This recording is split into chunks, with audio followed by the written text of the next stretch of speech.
Assalamualaikum warahmatullahi wabarakatuh. Perkenalkan nama saya Muhammad Fakih, NIM saya 2204010102003. Pada kesempatan kali ini saya akan mencoba untuk mempresentasikan hasil dari ujian akhir semester untuk mata kuliah Estetika Humanisme. Langsung saja kita ke pembahasan berikut ini. Assalamualaikum warahmatullahi wabarakatuh. Perkenalkan, nama saya Muhammad Fakih. NIM saya 2204010102003. Pada kesempatan kali ini, saya akan mencoba mempresentasikan hasil dari ujian akhir nasional saya pada mata kuliah Estetika Humanisme. Untuk soalnya sendiri, untuk Estetika Humanisme, kita diharuskan untuk memilih satu topik judul yang berkaitan dengan materi perkuliahan Estetika Humanisme.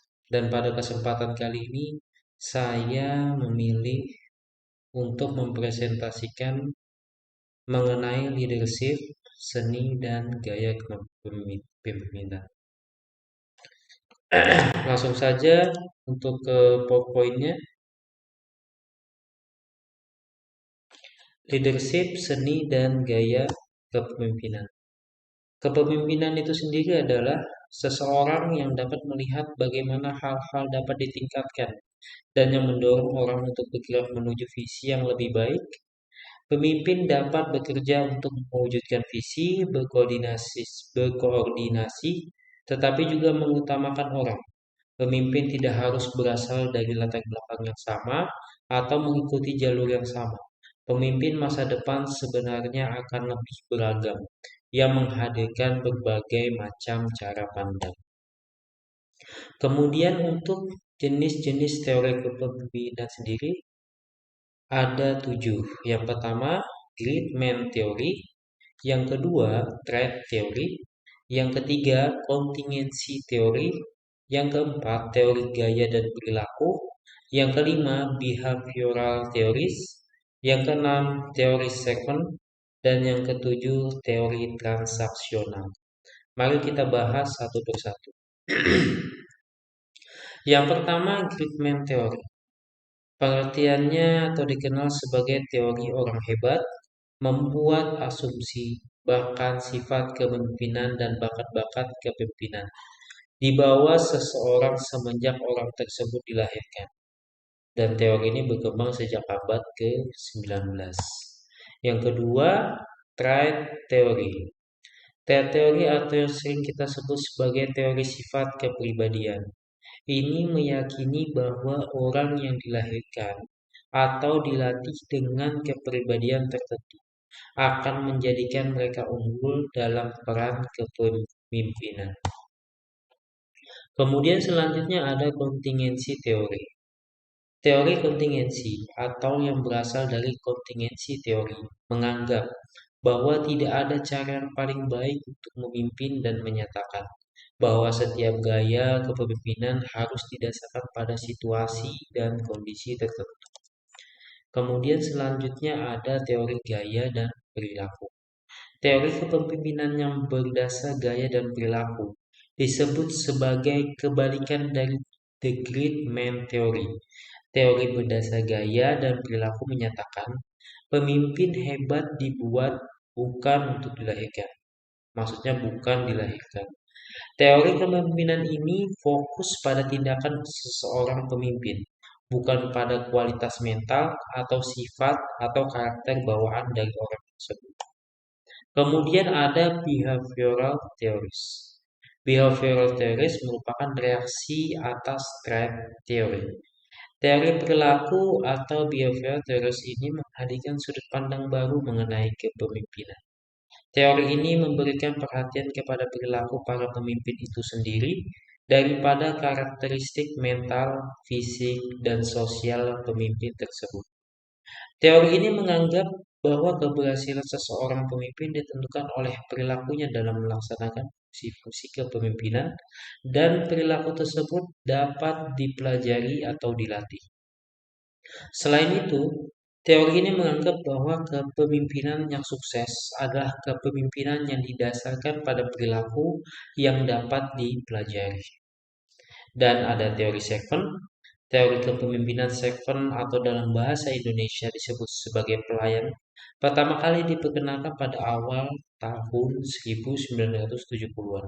Teori ini meyakini bahwa seseorang pemimpin yang baik adalah pemimpin yang bertugas untuk melayani, menjaga, dan memelihara kesejahteraan fisik serta mental pengikut atau anggotanya. Kemudian teori transaksional berasal dari kata dasar transaksi.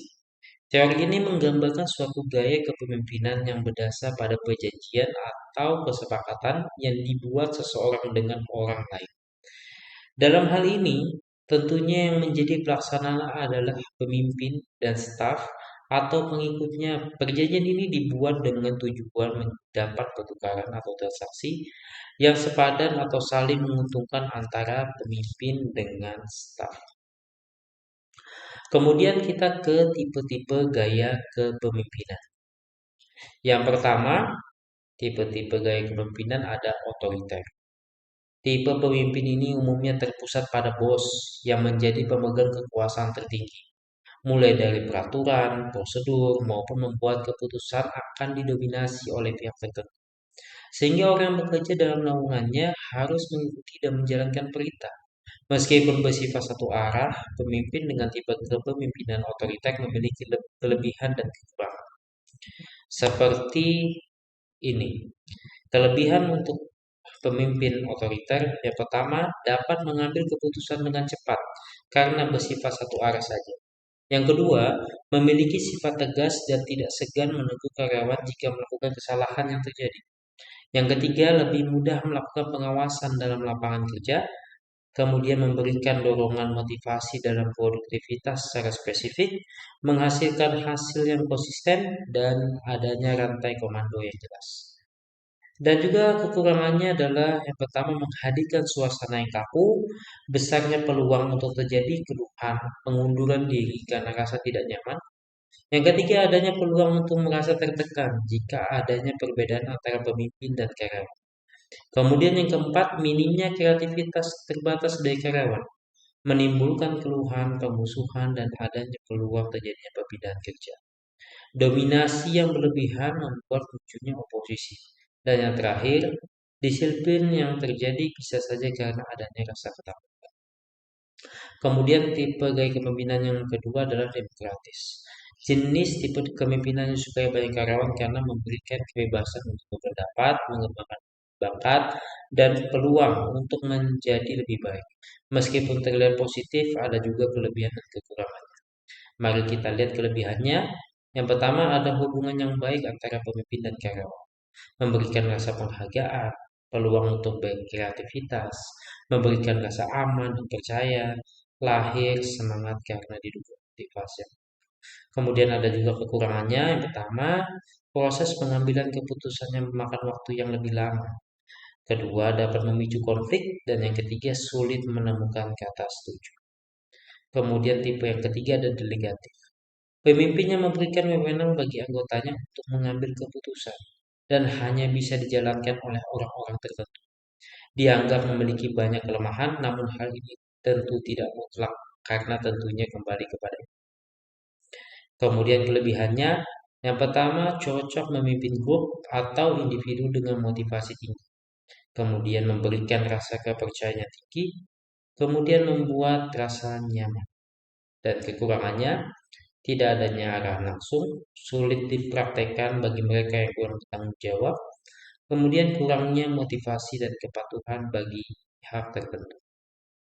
Kemudian tipe yang selanjutnya, transformasional. Berfokus pada perubahan yang terjadi pada organisasi dan unsur-unsur penting yang ada di dalamnya. Para pemimpin ini cenderung energik, cerdas, dan penuh semangat, sehingga mampu memotivasi kelompok dan perubahan yang lebih baik. Adapun kelebihannya, adanya komitmen yang terikat secara emosional, mampu memperdayakan potensi karyawan, tidak membutuhkan biaya besar, meningkatkan hubungan profesional. Kemudian kekurangannya, kurangnya visi dan misi yang jelas, sangat disarankan untuk menjalin komunikasi terus-menerus yang berguna bagi pengingat, dan membutuhkan umpan balik yang konsisten. Kemudian tipe transaksional, Kepemimpinan dalam gaya ini memiliki fokus transaksional, yaitu di mana pemimpin akan memberikan imbalan reward jika karyawan yang dipimpinnya berhasil meraih target yang ditetapkan. Maka pimpinan akan memberikan reward kepada karyawan tersebut.